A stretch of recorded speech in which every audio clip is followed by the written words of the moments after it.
AI isn't some sci-fi movie thing anymore. It's here.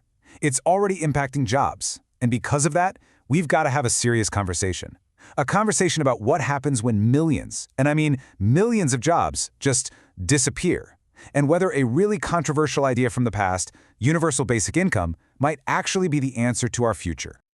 All right, let's just jump right into the hard data, because this is not a drill. We're talking about real jobs, real people's paychecks, and a massive shift that's happening right under our noses. So get this. A recent study from MIT found that AI can already do the work that equals over $1.2 trillion in wages. Just let that sink in for a second. That's not some far-off prediction. That's a huge piece of our economy that could be automated, like right now. And if you look just a little bit into the future, the numbers get even crazier. McKinsey is estimating that by 2030, which is not that far away, AI could affect up to 40% of American jobs. We're not talking about just making a few tasks easier. We're talking about a complete overhaul of the entire workforce. And nope, this isn't just a US issue. This is a global thing. The World Economic Forum is projecting that AI and automation could shake up 92 million jobs all around the world in just the next few years. The sheer scale of this is, well, it's hard to even wrap your head around.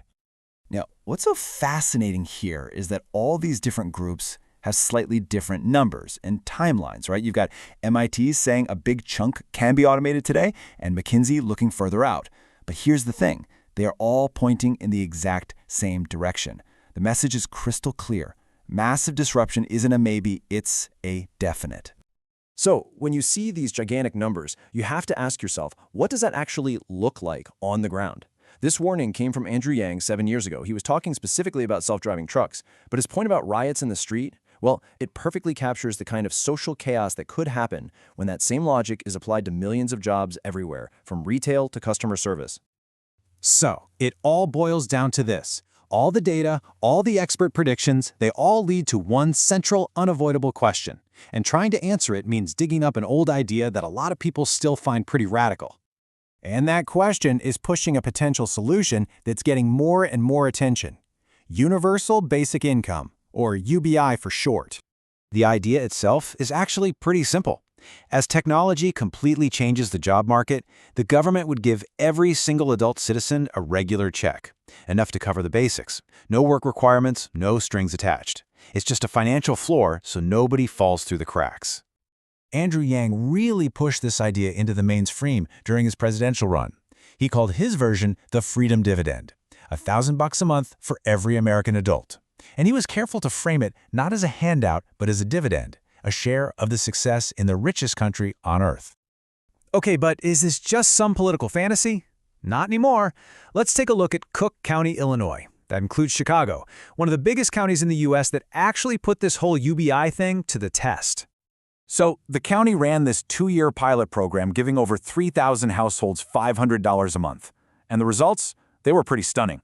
The biggest fear is that people will just waste the money, right? Well, look at this. 94% of the money went to essentials and emergencies.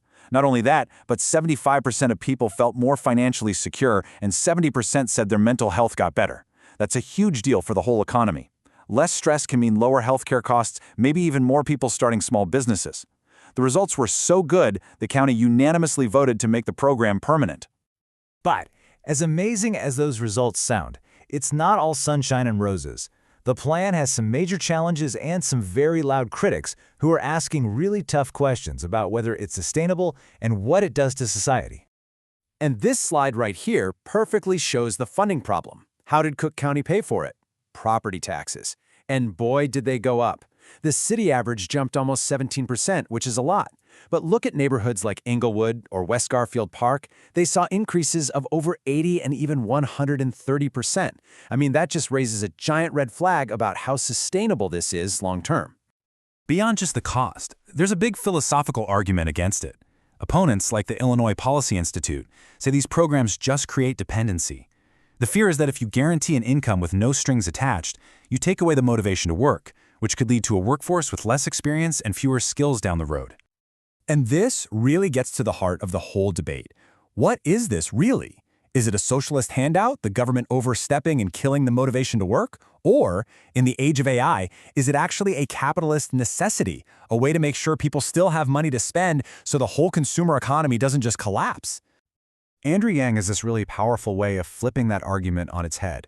He basically says, look, our entire system is built on people buying things. A consumer economy just doesn't work if millions of people have no money to consume.